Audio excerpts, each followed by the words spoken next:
Why can't I manifest what I want? This question arises in the minds of people who face failures when manifesting. Failures occur, and I am not going to deny that, but it is not the end. You can change them by just looking at them as stepping stones. Failures and setbacks are very common when manifesting something.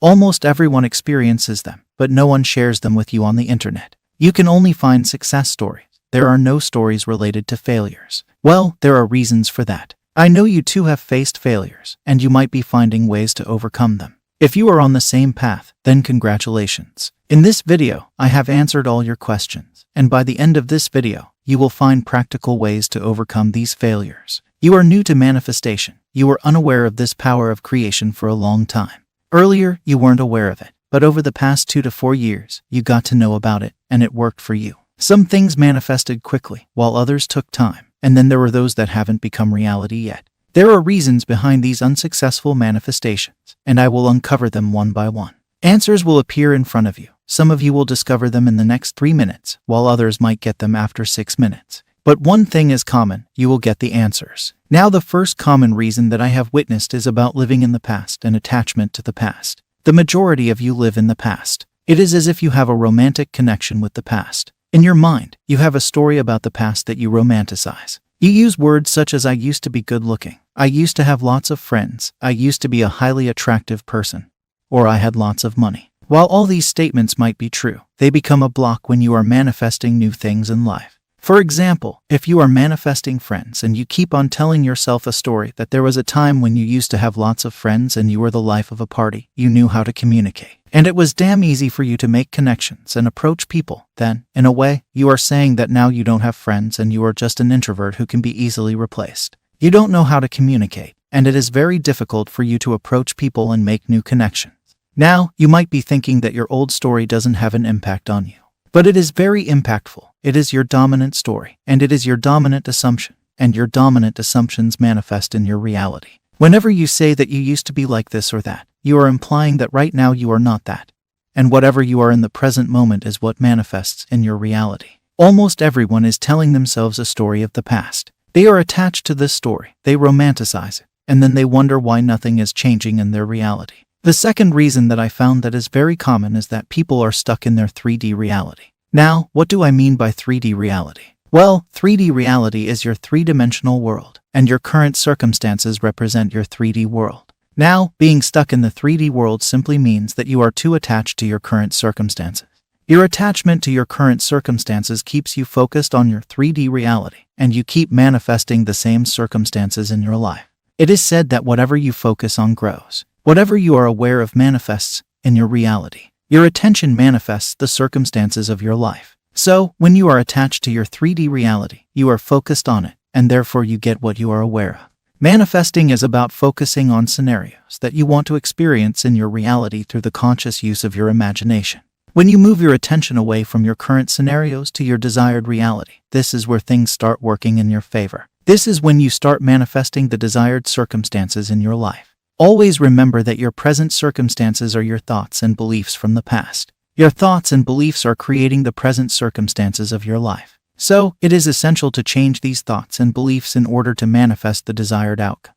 Now, when you start changing them by doing affirmations and practicing visualization, you don't see the results at that very moment, and you might get discouraged by it. But there is nothing to be discouraged, as it takes some time to shift your reality. There is a delay, but your manifestation appears. So, don't get demotivated by the delay. Instead, affirm and become persistent. Everything in this world is a game of consistency. Only the people who put in consistent efforts get what they want. From following a diet to working out, from studying for exams to maintaining relationships, everything requires consistent effort, and the same goes with conscious manifestation.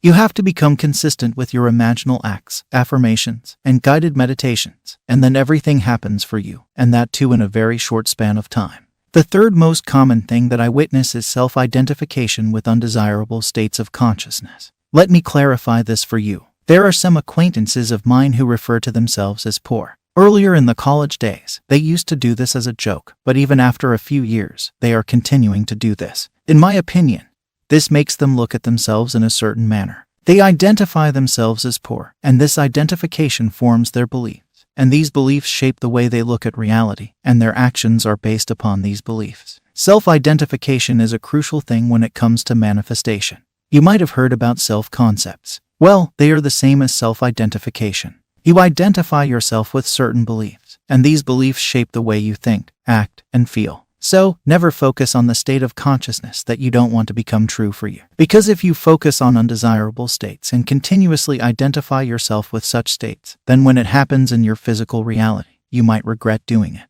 You might have a desire right now. It might appear to you that you want money, a specific person, a car, a house, or even fame. In my personal opinion, you don't want that object. Your desire is not about the object. I know you are shocked and you are thinking, what am I even saying?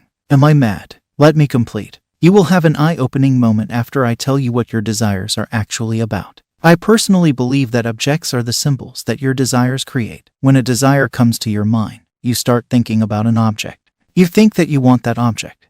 But in reality, it is not the object that you want. Your desire is about a feeling. You want to have a certain feeling. You want to feel it in a certain way and embody that feeling. Desires are internal, and therefore, they are to be satisfied internally. The objects are the symbols that you have made in your mind, and you relate them to that feeling. When you desire a specific person, you want to feel loved. The specific person is just a symbol. That feeling is your actual desire. You want to feel that feeling. You want to remain in that state of feeling.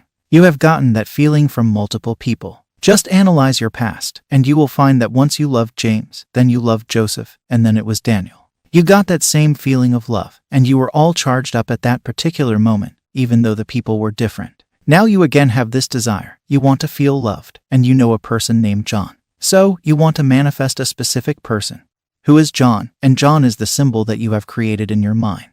All you want to feel is love, and may I tell you, love, hatred, joy, anger, and bliss are all generated within you, and they are generated by you. It is all done by you. You create these feelings within you. No one else does that for you. When you meet someone that you find attractive, you imagine all sorts of beautiful scenarios. There is a mystery about that person that you want to solve. Your love story is imaginary and gives you those feelings of joy and excitement.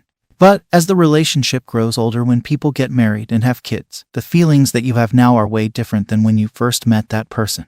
It happened because you stopped imagining. Now that you have that person and you say that you know everything about them, there is no mystery, and therefore there is no excitement.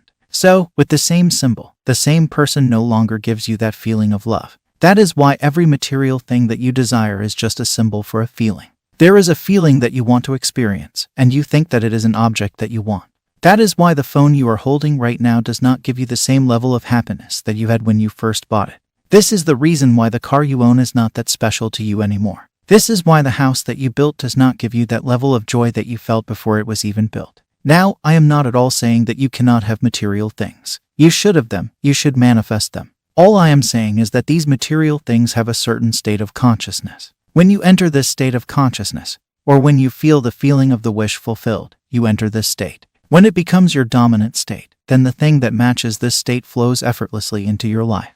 Like, when you start feeling love within yourself, you enter the state of love and stay there. Then your specific person naturally and effortlessly comes into your life. When you give yourself the approval that you have been seeking from others, then others start giving you that approval. When you enter that state of wealth, then opportunities automatically arise, and you get the materialistic things that you desire. Are you getting me? Isn't it an eye-opening moment for you? When I thought about manifestation in this manner, it opened my eyes to new possibilities. I realized the true meaning behind Neville Goddard's words. I realized why he emphasized the feeling of the wish fulfilled. I truly understood what manifestation is about. It is about maintaining a state within yourself, and everything that corresponds to that state enters your life. Just feel the love, feel the joy, feel the excitement, and everything good will happen to you. I can land you in that feeling of love. You have to check out a guided meditation that I created to manifest a call from a specific person. In this video, I have included some elements that give you a different feeling, a feeling of love, and people had tears of joy in their eyes when they listened to it. Many people even got results by using this meditation. They have mentioned their success stories in the comment sections. Just click on the first video that appears at the end of the screen.